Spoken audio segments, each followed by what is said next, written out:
Quero cumprimentá-las na graça e na paz do Senhor Jesus Cristo. Amém. Quero dizer que é motivo de muita alegria estar aqui com vocês. Me senti lisonjeado pelo convite. Tão gostoso quando alguém que passa pela gente, cruza com a gente, caminha com a gente, nos convida para estarmos juntos. E eu fiquei muito feliz.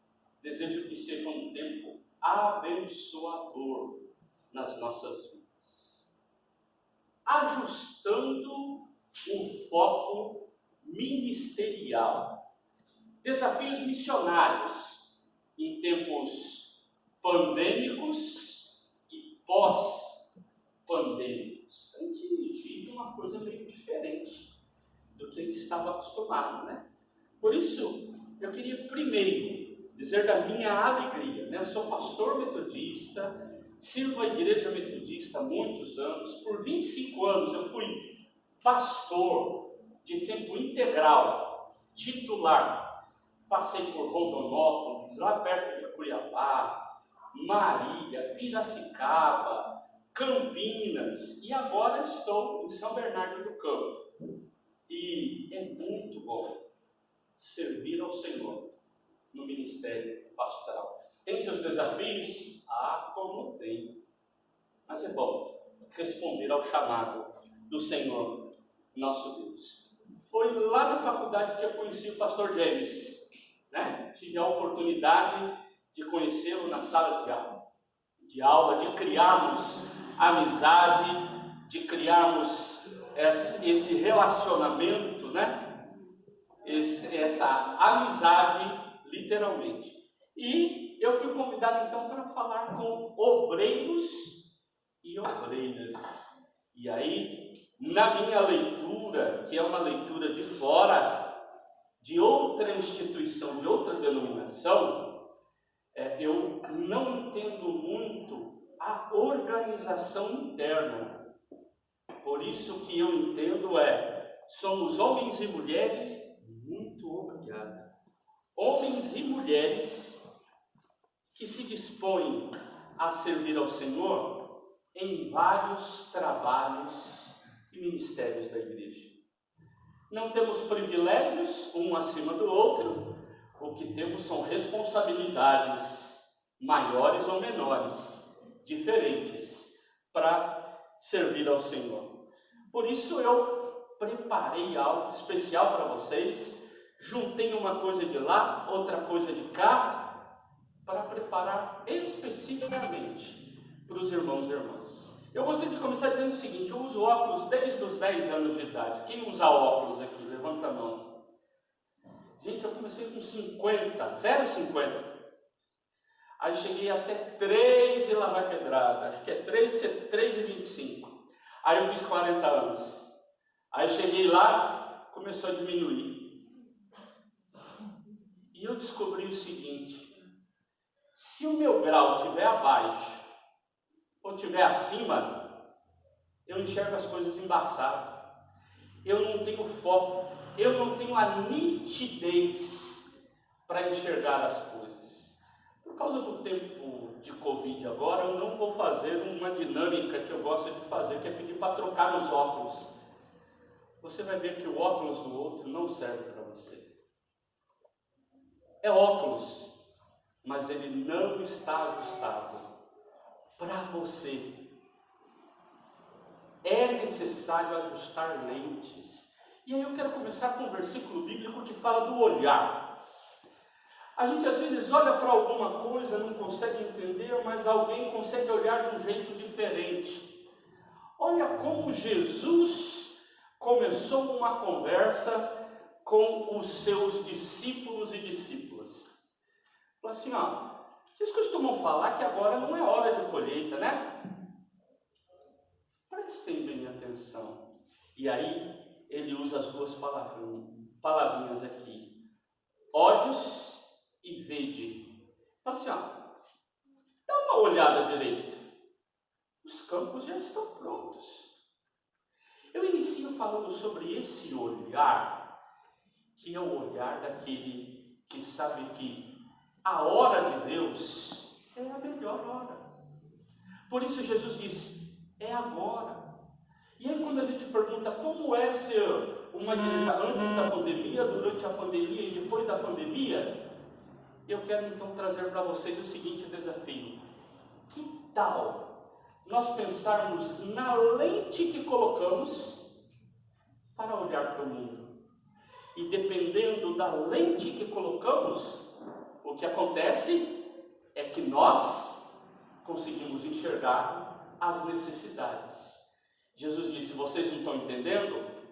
Ajustem os óculos, porque já é a hora.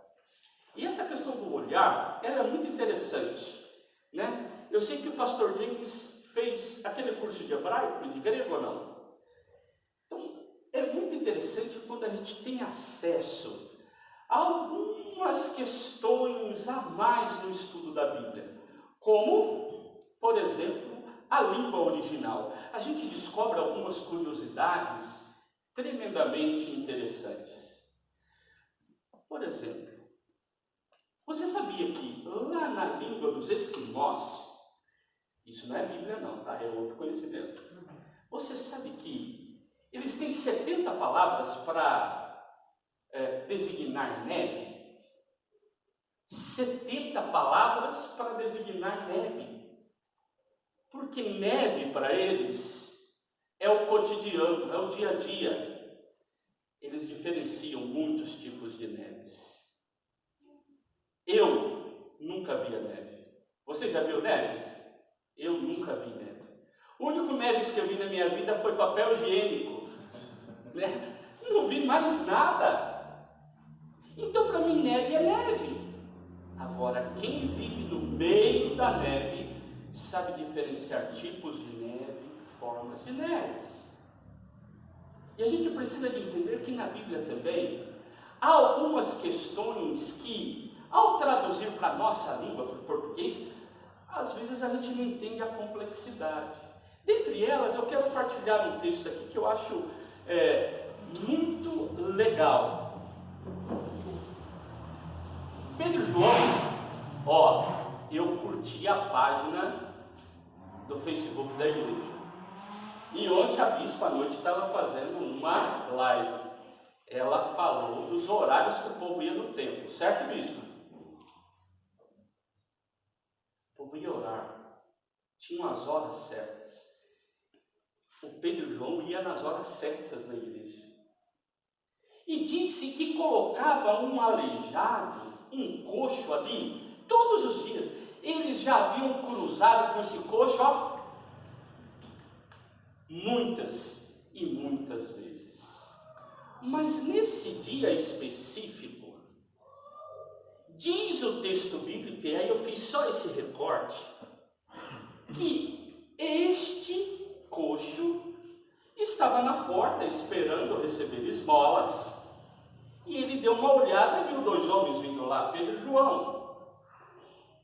E aí ele, vendo, é uma palavrinha, só que essa palavrinha ver é uma palavrinha ligada a interesse, onde você vê sem enxergar. Você não vê a pessoa, mas vê o que pode levar de vantagem. Já viu esse olhar? Quando alguém é interesseiro, e ele olhou para ele e falou assim, opa, lá vem a possibilidade de mais din-din, eu preciso de ajuda. E aí o que acontece? Ele estava desejoso de pedir esmola. Só que naquele dia, Pedro e João tiveram um insight, um clique, um start, seja qual palavra nós quisermos usar, que de repente, eles que passavam despercebidamente pelo coxo, eles olharam. Essa palavrinha olharam, lá não é essa mesma palavrinha do ver aqui. Essa palavrinha olhar, ela diz respeito a enxergar de verdade as pessoas, olhar para dentro das pessoas. E diz assim, olha, Pedro e João olharem bem para ele, ou seja, viram aquele homem como ele era, e não com interesse. E aí na hora que eles olharam para Jesus, olharam para o coxo e viram de verdade quem ele era, eles tinham moral para dizer para esse coxo, assim olhem para nós. Look me, olha para mim, do jeito que eu estou olhando para você, olha para mim. Sabe o que diz o texto bíblico? Que mesmo assim o homem continuou olhando com interesse. Viram que interessante quando você descobre algumas coisinhas no texto bíblico? Pastor James teve essa oportunidade. Nem todos nós temos essa oportunidade. Por isso, passar por processos de capacitação, como vocês estão passando aqui, nos ajuda a amadurecer um pouquinho e descobrir que algumas leituras bíblicas podem ser ampliadas para o exercício do nosso ministério. E aí, os olhares para as coisas podem ser diferentes. Eu diria que a religião muitas vezes tem um olhar interesseiro naquilo que pode levar de vantagem. Precisa aprender a ter um olhar vendo as pessoas realmente o que elas são e precisam. Aí sim, nós temos moral para chamar as pessoas e falar, então olha aqui, nós temos uma tarefa. Só que pode ser que as pessoas não compreendam. E aí sabe o que aconteceu nesse texto bíblico? Aí é só curiosidade. A gente tem que dar um choque de realidade. Acontece assim às vezes, bispo, pastor, igreja. Nós temos que dar um choque de realidade. Quando o coxo olhou de novo e falou assim, agora eles vão dar esmola. O Pedro deu uma frustrada neles. O que o Pedro falou? Ouro e prata não tem. Ele vai dizer assim, perdeu o playboy. Aqui não tem dinheiro. Se você está esperando dinheiro, não tem dinheiro. Mas, olha que bonito quando a gente usa essa palavrinha, né? A gente chama de conjunção adversativa. Mas, porém, contudo, entretanto, né? Ele diz assim, ouro e prata não tem, mas o que eu tenho eu te dou. Isso muda a vida das pessoas. E aí ele vai dizer, em nome de Jesus, levanta. Vai, anda. Isso faz diferença na vida. Mas o olhar tem que mudar. Os olhos têm que mudar. O jeito de olhar tem que mudar. Por isso, eu preparei aqui alguns slides que depois o pastor James vai compartilhar com vocês aí no grupo, onde quiser, para que você guarde, tenha esse estudo guardado. Que eu explico então a palavrinha vendo, a palavrinha olharam, a palavrinha olhou, para que você tenha ideia do que de fato seja. Porque os olhares são diferentes. Ou melhor, não só o olhar físico. Olha que legal essa parábola. Já ouviram falar da parábola dos 6 cegos sábios? Chegou um elefante no lugar onde eles estavam. E de repente, eles queriam saber quem que era aquilo. E aí chamaram os sábios, os 6 sábios cegos.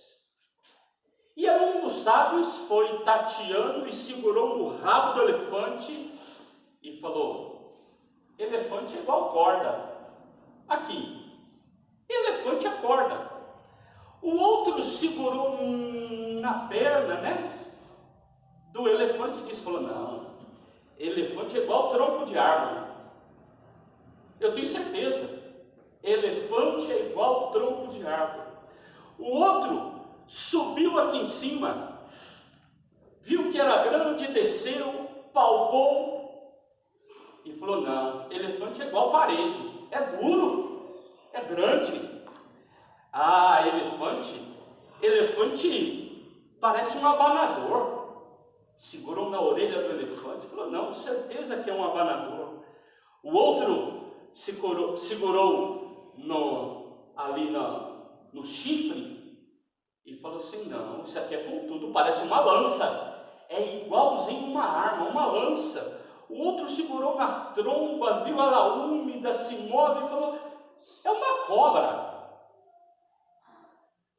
Os 6 conseguiram entender em parte, mas não conseguiram entender o todo. Às vezes acontece isso. Nós conseguimos captar uma certa realidade e achamos que aquela realidade é a única. E nós esquecemos que precisamos de ter uma leitura um pouquinho mais ampla. E aí então eu presenteio vocês aqui com essa parábola e ela em versos. Se você quiser ler depois, entender depois o que é que fizeram, porque essa parábola é muito antiga, alguém nos Estados Unidos transformou em verso e no Brasil foi traduzido. Olha que outra coisa interessante também. Esse aqui é um estudioso da Bíblia, Carlos Mestre. Ele estuda a Bíblia profundamente. E ele tem uma ilustração que ele conta que é fantástica. Ele diz assim, olha, a verdade, aquilo que nós queremos descobrir é como se fosse algo que estivesse do lado de fora da janela. E vai depender do lugar onde nós estamos dentro da sala para a gente conseguir enxergar lá fora.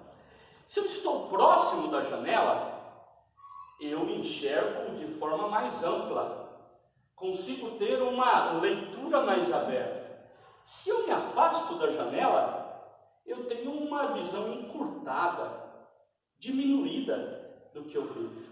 Se eu fico aqui para o lado direito, eu olho para lá e enxergo a torre da igreja.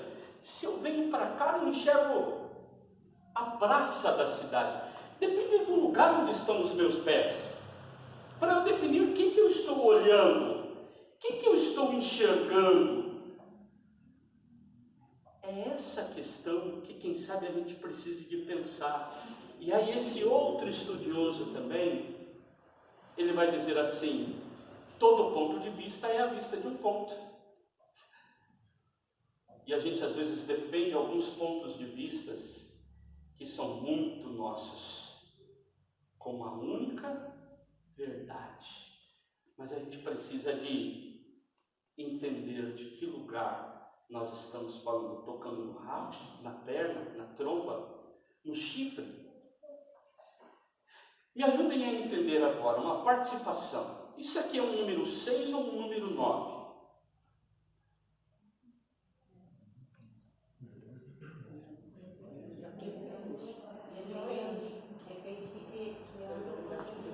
Então tá bom. É 4 ou 3 madeiras?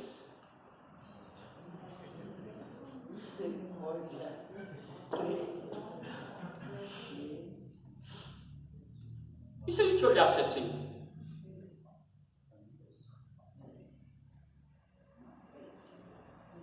Isso é um N e um W.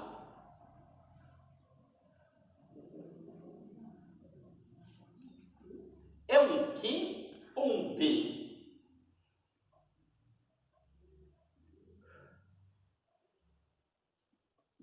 É um U ou um N? Pensaram uma pessoa que está presa numa ilha? Quem já assistiu lá o Náufrago? Quem já viu histórias, né? Leu histórias antigas. Gente, quem está numa ilha está louco para ser salvo.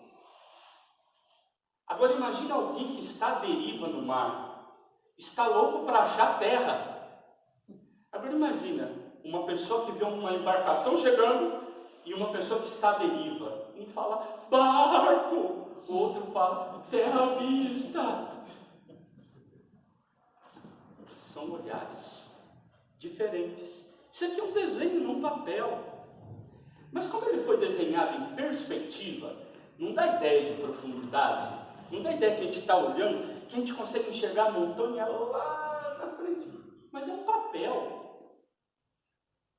Por isso tem a ver com a perspectiva. Vejam esse homem de boi aqui. É muito interessante. Aí você fala, vamos dar uma voltinha? Que tal? Então vamos. É um homem de boi, né? Se estiver de ponta cabeça, o que é isso aqui? Um cachorro. Mas eu tinha certeza que era um homem barbudo. E com a cara feia ainda. O Talmud é um texto religioso dos judeus que fala assim dos princípios da vida, do cotidiano, ensinamentos. E tem uma frase muito legal lá. Não vemos as coisas como elas são, mas como nós somos. Já prestaram atenção como nós somos seletivos nos nossos olhares? Não sei se aconteceu com você, mas quando o casal engravida, parece que a gente só olha a gente grávida na rua, parece que a gente acha um monte de loja de grávida. Quando você quer trocar de carro, você fala, queria comprar um carro. Aí você descobre que todo mundo tem um carro parecido com aquele que você queria, só você que não tem. A mente da gente é seletiva. E a gente começa então a olhar para as coisas e colocar muito de nós naquilo que nós olhamos. Olha que interessante essa figura desse rinoceronte. Você consegue entender a crise dele? Ele é um pintor. Ele tem que retratar, é um pintor artístico ali, está retratando a natureza. Mas prestar atenção que ele não consegue retratar a natureza sem desenhar o próprio nariz. E se alguém falar para ele assim, não, mas não tem essa montanha que você desenha. Claro que tem, eu estou vendo. Você não está vendo? Mas eu estou vendo. Ou seja, é o prisma, o olhar que ele tem, que ela tem. Olha que interessante o mundo em que nós vivemos. Vivemos num mundo onde as pessoas olham a partir dos seus valores. Um dos valores que o mundo vê muito hoje é esse aqui, ó. O que eu ganho com isso daí? Qual a vantagem disso daí? E às vezes a igreja cai um pouco nisso. A igreja às vezes corre risco, e temos muitas igrejas vivendo isso, né? Igrejas que estão preocupadas com aquilo que vão levar de vantagem dos seus fiéis. Agora é só igreja? Não é não. Tem muita, mas muita gente mesmo. Nós temos, por exemplo, o olhar masculino. Né? O olhar do homem é um jeito de olhar para as coisas que, às vezes, cria atrito quando começa a conversar com o olhar da mulher. O jeito de enxergar é um jeito diferente. E às vezes, quando a gente tem que falar que são perspectivas diferentes de um mesmo objeto, de um mesmo assunto, de uma mesma questão, esse aqui fala, essa aqui fala não, essa é a verdade verdadeira, e esse diz não, essa é a verdade verdadeira. Mas existem só esses olhares? Não. Existem olhares dos mais diversos. Por exemplo, tem pessoas que você conversa que elas são extremamente esperançosas. Já viu aquela pessoa otimista? Vai dar certo. No final dá tudo certo. Se não deu certo é porque não chegou no final. É aquela pessoa para cima. Ela tem um olhar, uma perspectiva. Tem pessoas que têm uma perspectiva que parece que o mundo é cor-de-rosa, né? Ai, que beleza, o mundo é pink. No olhar dela, tudo tranquilo. Existem pessoas que já têm um olhar mais fechado, um olhar mais pesado, cheio de marra, pessimismo. Olhares não faltam por aí. Existem pessoas que têm certa dificuldade, não é física, não. É dificuldade humana de enxergar o outro. São míopes na sua humanidade e não fisicamente.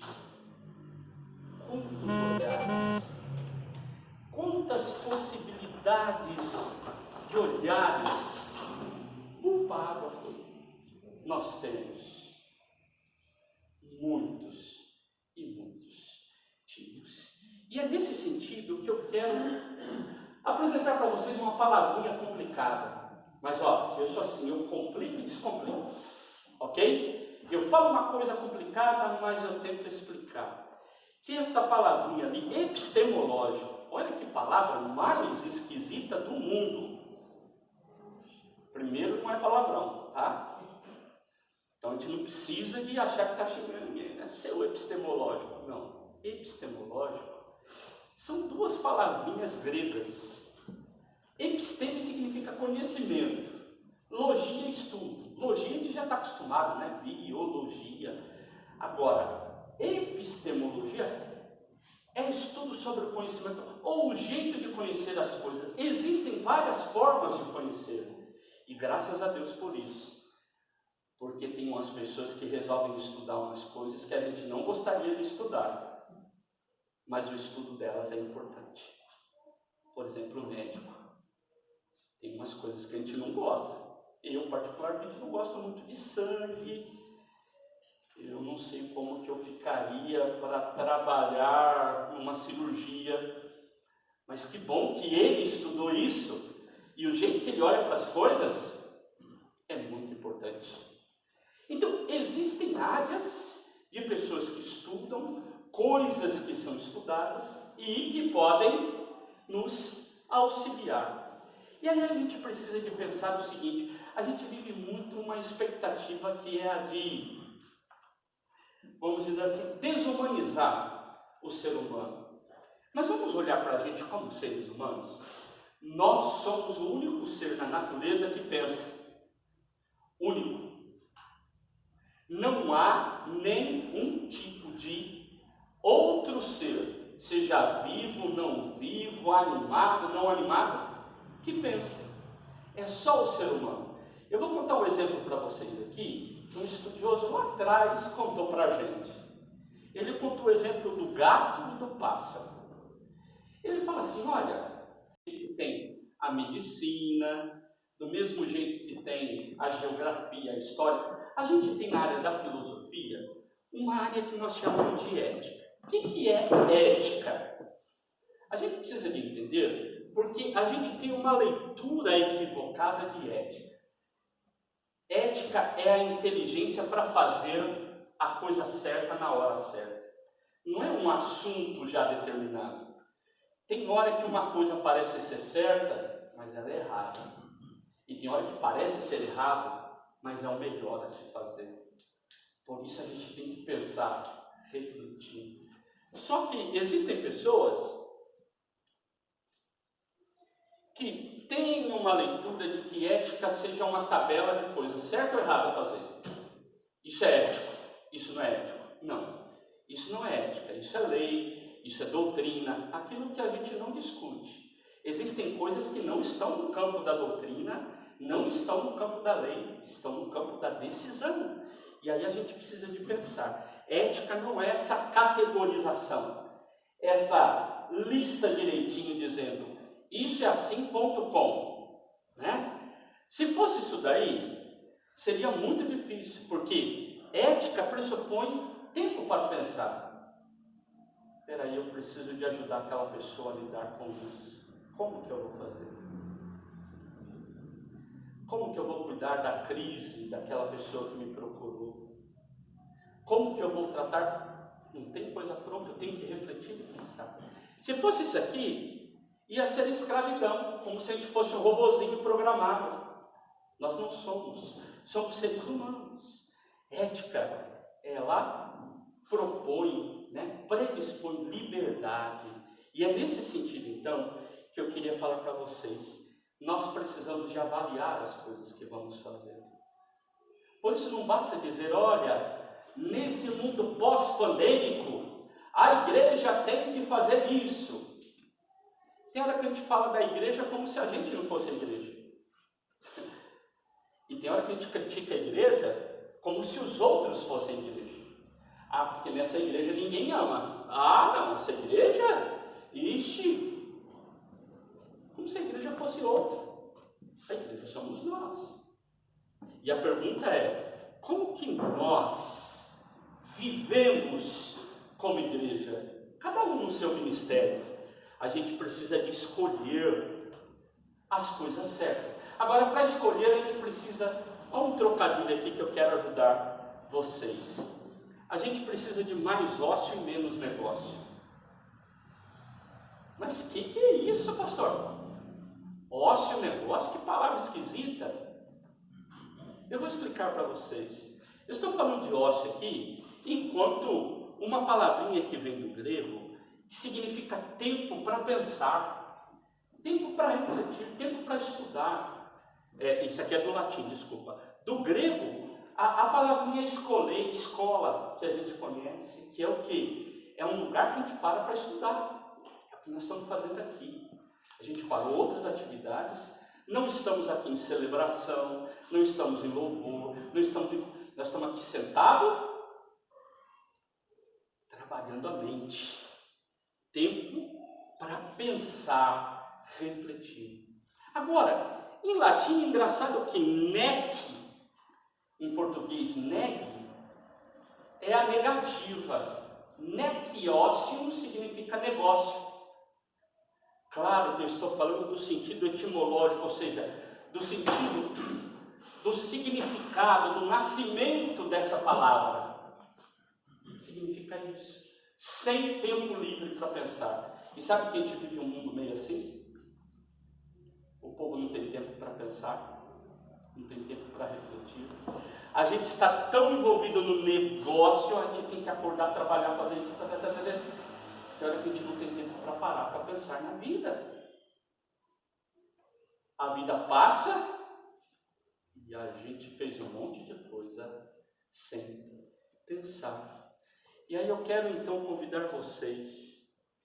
Que tal, obreiros e obreiras, todos nós servos e servas do Senhor, revermos as nossas agendas, olharmos para as coisas que nós fazemos, investirmos mais tempo em ócio, para que o nosso ministério, seja qual for o seu ministério, não seja um mero negócio, um mero fazer.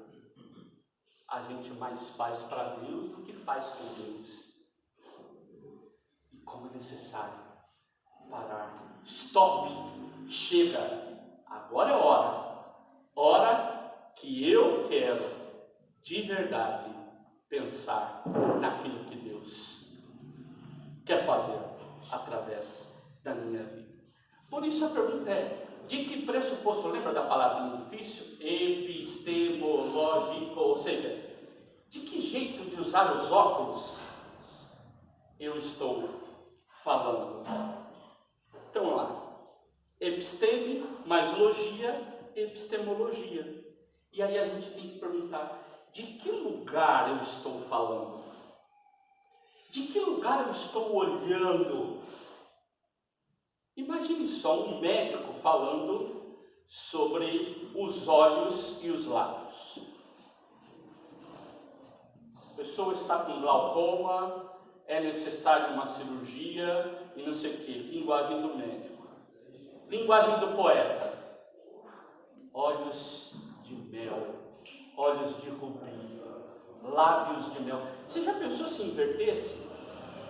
você fosse no médico e de repente o oftalmologista escrevesse no seu receituário olhos de rubi. Combina? Não. Não tem nada a ver. Não tem a ver com a linguagem. A pergunta é, de que lugar nós estamos falando? Às vezes, nós como ministros e ministras do Senhor, queremos falar algumas coisas extremamente importantes e a pergunta é, de que lugar nós estamos falando? Às vezes falando de nós mesmos, do nosso coração, daquilo que nós pensamos e imaginamos. É necessário a gente ter clareza de que lugar da sala nós estamos. Onde nós estamos?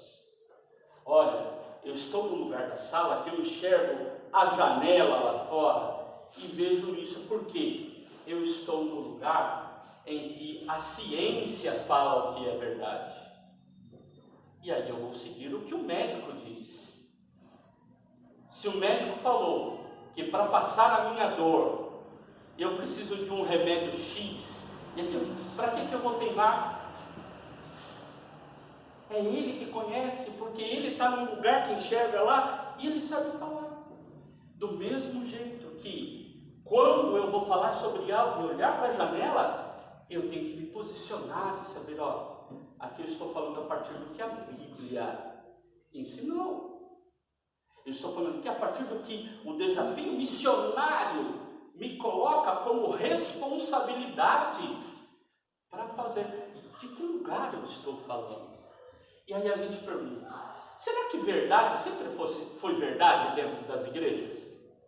Vou contar uma historinha bem rapidinho para vocês sobre essa ideia de verdade.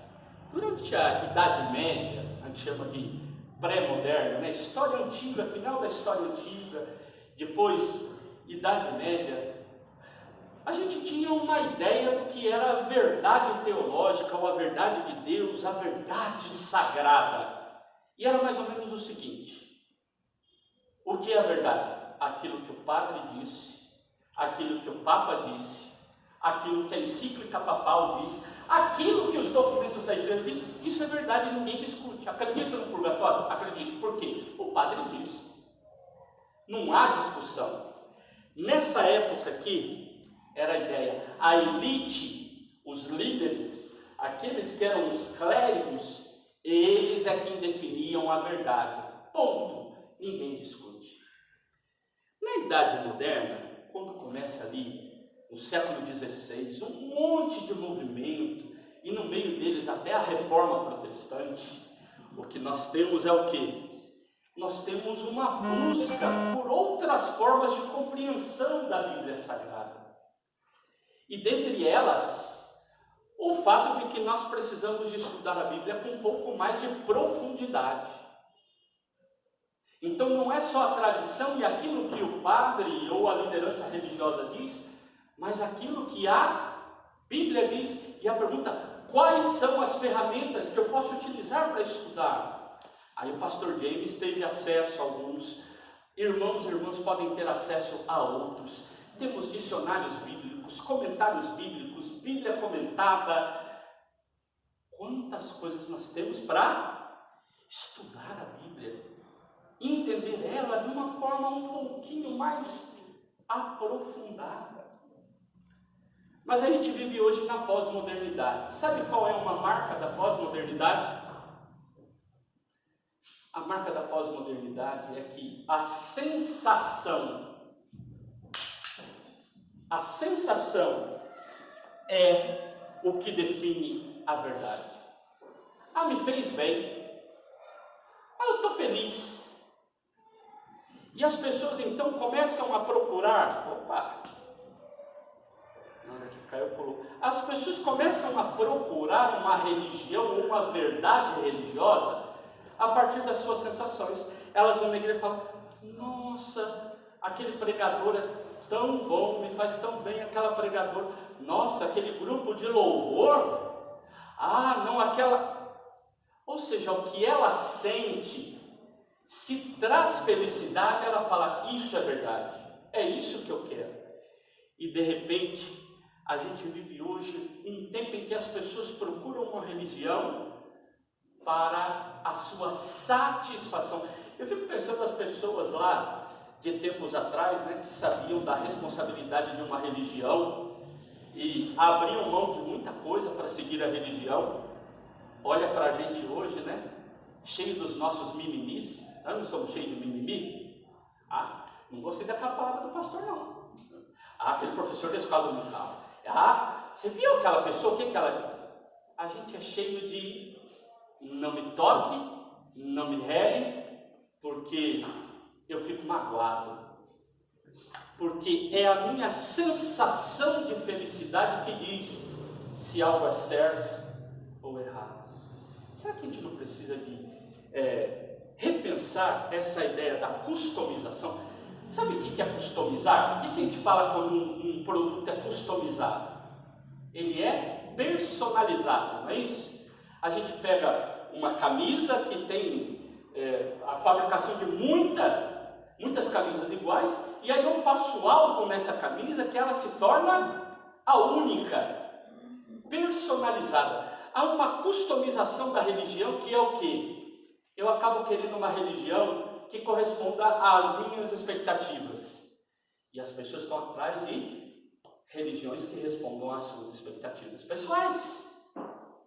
Elas querem uma religião que lhes agrade. E aí elas vão cobrar. Eu quero algo que seja segundo as minhas expectativas. Como se a gente fosse lá no self-service, né? Hoje eu vou comer só salada.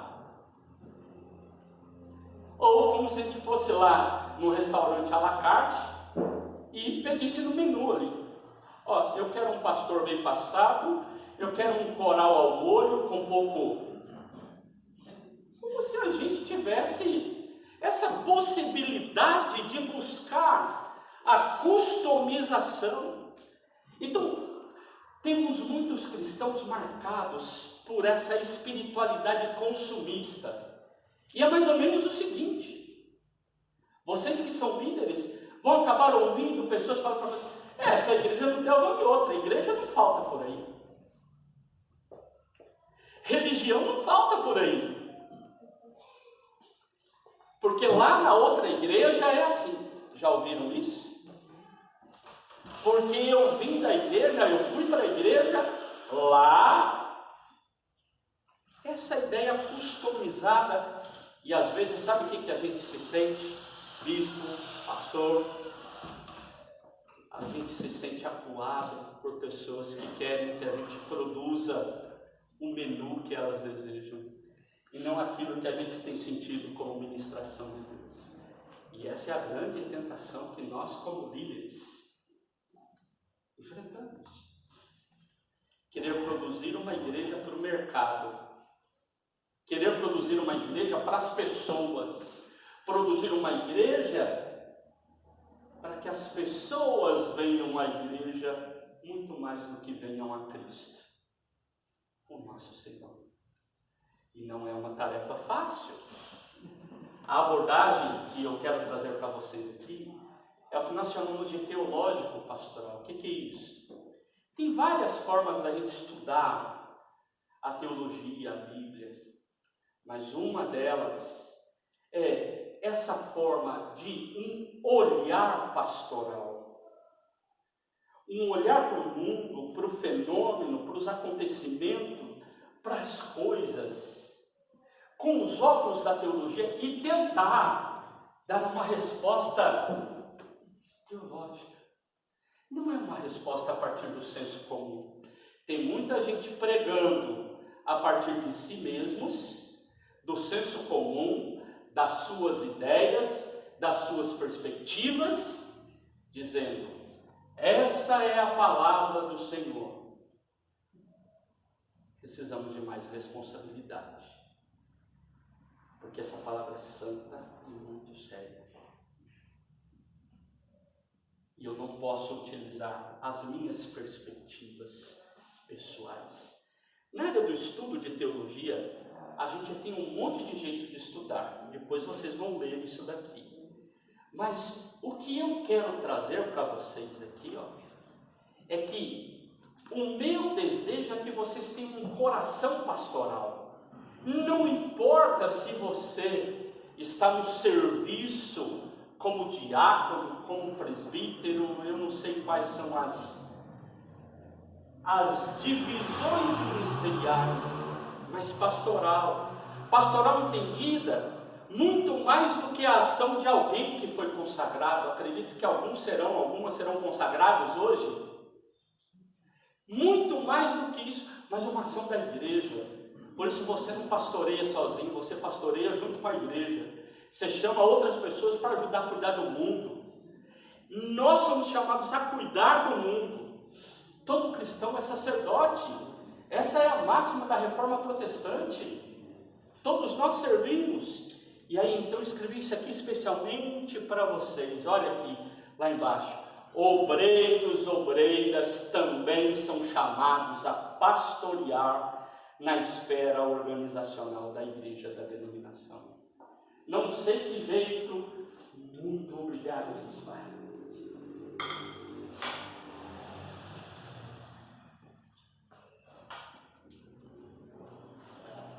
Todos nós somos convidados a pastorear. Você no lugar onde você foi plantado, onde você estiver, é lá que você vai pastorear na denominação. Quais as funções, tarefas que um líder, que um pastor, que uma pessoa, um obreiro, uma obreira, muitas vezes tem, né, as expectativas, mais ou menos assim, ó. Guardem. Já viram aquela brincadeira de pedra virou vidraça? Às vezes na igreja a gente passa por isso. A igreja é igual roda gigante. Se na hora que a gente está lá em cima, a gente faz algumas coisas que não é legal com quem está embaixo, a roda vira. E na igreja, cada hora um está liderando. Na igreja, cada hora alguém está em evidência sendo utilizado por Deus. Por isso pense que existem expectativas que nós cobramos dos outros e que às vezes somos cobrados. Expectativas essas que às vezes são objetivas e às vezes subjetivas. Tem hora que a gente tem clareza. É minha responsabilidade cuidar do altar. É objetivo isso. Eu sei que eu tenho que chegar, cuidar, limpar, fazer. Bênção de Deus. Mas tem expectativas que não são objetivas, são subjetivas. É aquilo que a irmã fala, mas por que não pôs amarelo ao invés de azul? Por que assim e não assado? E a gente acaba por viver e fazer muitas coisas seguindo as expectativas das pessoas. Existem expectativas que são coletivas, outras são individuais. Tem coisa que é um grupo, a igreja querendo, mas tem coisa que é uma pessoa só. E aí ela quer manipular o líder. Existe também algumas que são institucionais, que são pessoais. Vejam que expectativa não falta. Às vezes querem que a gente seja um bom pregador ou uma boa pregadora, não é isso?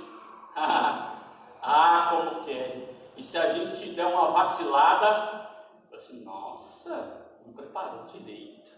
Às vezes querem de nós que a gente seja estudioso, estudiosa, né? Querem fazer pergunta de tudo. Qual que é o nome do filho da lavadeira do cunhado do Absalão? Para que eu vou ficar decorando certos nomes da Bíblia? Querem que a gente seja uma pessoa de oração. Pastora, diácono, presbítero, tem que ser de oração. E aí vai, sabe, é tanta coisa. Querem que a gente esteja trabalhando o tempo todo. Mas por que não fez isso ainda na igreja? Há quanto tempo que estão falando para fazer isso?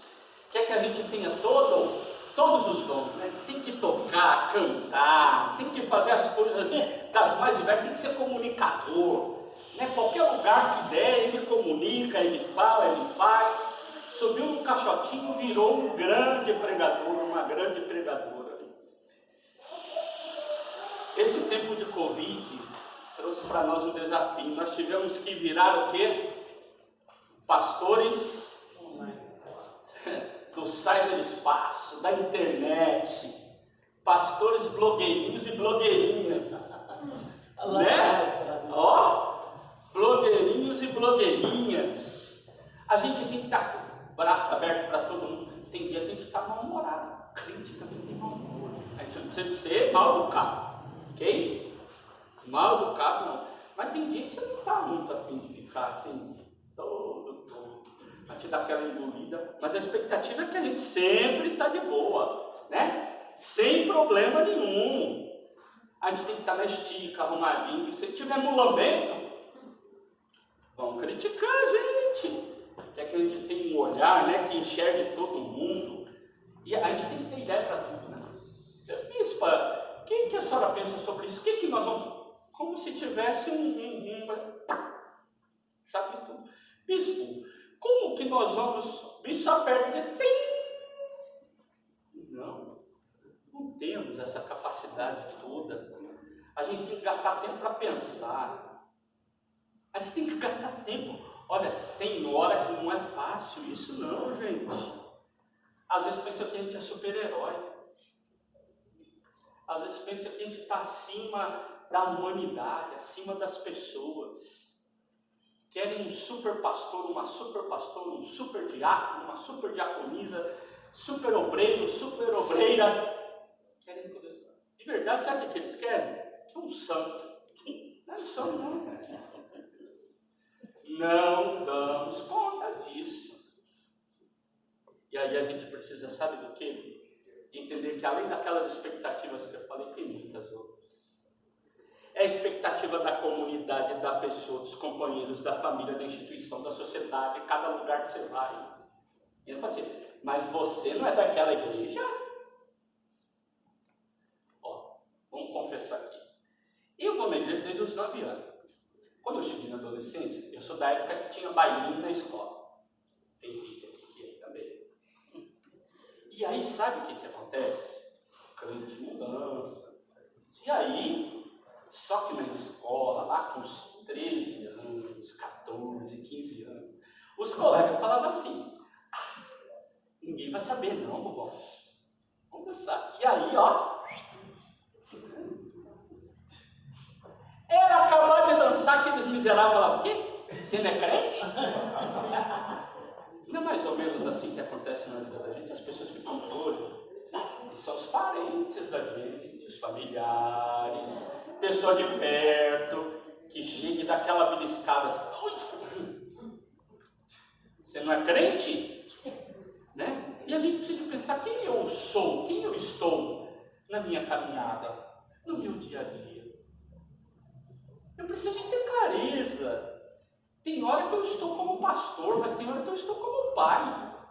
E tem hora que eu estou como filho. O pastor James conheceu minha mãe. Minha mamãe agora está com AVC, está em Poços de Caldas. Mas, gente, eu vou de 15 em 15 dias em Poços de Caldas mamar. Eu me viro, eu faço bate e volta. Mas eu vou lá. Tem hora que eu sou o líder e tem hora que eu estou sendo liderado. Depende muito do lugar onde eu estou. Tem dias em que na igreja a gente prega e no domingo de noite o médico da igreja, o advogado, sei lá, vem aqui no altar e eu sou poderoso, que ora, quer receber uma oração, meu irmão, venha no altar. E aí eu oro por eles. Beleza, na segunda-feira eu que preciso de ir lá no consultório. Lá eu não sou o pastor mega, master, blaster, super poderoso. Lá eu sou o paciente que às vezes dou de cara com uma secretária pitbull. Já conheceu? Secretária pitbull de médico? Aquela pessoa, não, mas eu só queria fazer assim. Doutor, está ocupado. E aí, não tem conversa. Lá tem secretária por aqui. Eu não sou. Mas não é assim, é o papel dela, ela trava as coisas. Só que lá na igreja, o que acontece? Eu sou a autoridade lá no consultório. E lá o advogado, na hora que eu vou fazer uma consulta de lei, que eu preciso da ajuda dele, o que acontece? É ele que determina as coisas. Então tem hora que eu lidero, tem hora que eu sou liderado. E aí eu quero então trazer um outro texto bíblico. E aqui quem está falando é Marcos, lá no evangelho dele. Ele vai dizer assim, olha, a missão da igreja acontece da seguinte forma.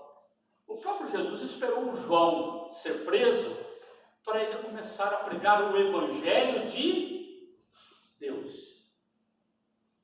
Evangelho de Deus. Jesus, no fim do seu ministério, fala lá do começo, ele esperou João, começou, e lá no finzinho, ele olha para os seus seguidores e fala assim, ó, vocês aí, ó, indo, preguem o evangelho a toda a criatura. Eu quero dizer para vocês, o Lucas falou, o Marcos falou, Jesus falou, mas eu quero falar, temos uma importante tarefa. Sair pelo mundo para proclamar o evangelho. Essa é a nossa tarefa. Nossa tarefa não é ficar escondido, nossa tarefa não é criar um gueto, nossa tarefa é espalhar a santidade, o evangelho pelo mundo onde nós passamos. E aí então, nós não pregamos a nós mesmos, nem nossa denominação, nós pregamos o evangelho de Cristo. E eu preciso de conhecer o evangelho de Cristo para fazer isso. E existem então várias formas de proclamar. A gente pode proclamar no púlpito? Sem dúvida. Púlpito é lugar de proclamação do evangelho. Mas só lá? Não. Na convivência com as pessoas. Quem gosta de pescar, pode, enquanto está pescando com um amigo, proclamar o evangelho de Cristo. Podemos proclamar através de um programa de rádio, proclamar através de um podcast. Nós podemos, na visita a um casal de amigos, pessoas proclamar o evangelho. Hoje, com o uso do celular, quantas chamadas de vídeo nós não temos? Podemos investir tempo estudando como falar do amor de Cristo com pessoas que nós conhecemos. Pode ser no lazer, pode ser através de lives, pode ser através de aulas online, pode ser através da música. Quantas pessoas têm o dom? Pastor James mesmo lá na universidade sempre era chamado para tocar e cantar nos nossos cultos. E eu também tenho o dom de cantar. Quando as pessoas precisam de chorar, eles me chamam. Né? Eu sou desafinado. Gente, porque eu tenho facilidade de falar, para cantar, como diria a moçada, só Jesus na causa. Né? Nós podemos proclamar o evangelho através de materiais escritos. Uma palavra num jornal, num livro, num folheto. Quantas coisas. E aí, então, pensem comigo, a gente já está caminhando aqui para o finzinho. Olha o que Jesus fala sobre os olhares. Os olhos são a lâmpada do corpo. Se os teus olhos forem bons, todo o seu corpo será cheio de luz. Se, porém, os teus olhos forem maus, todo o seu corpo estará em trevas. Portanto, se a luz que existe em você são trevas, que grandes trevas serão. Jesus está usando umas figuras de linguagem aqui para dizer, sabe o quê? Que o jeito que a gente interpreta o mundo mostra os valores que a gente tem aqui dentro. O jeito que eu olho e vejo as coisas fala mais de mim do que fala dos outros. Daí o Talmud, lembra? Não vemos as coisas como elas são, mas como nós somos. Há um ditado árabe, eu nem coloquei aqui, me veio a mente agora. Não, está aqui sim. Está ali. Esse ditado aqui, ó, que é o seguinte: o que eu vejo nos teus olhos? A ideia é, que jeito que você está interpretando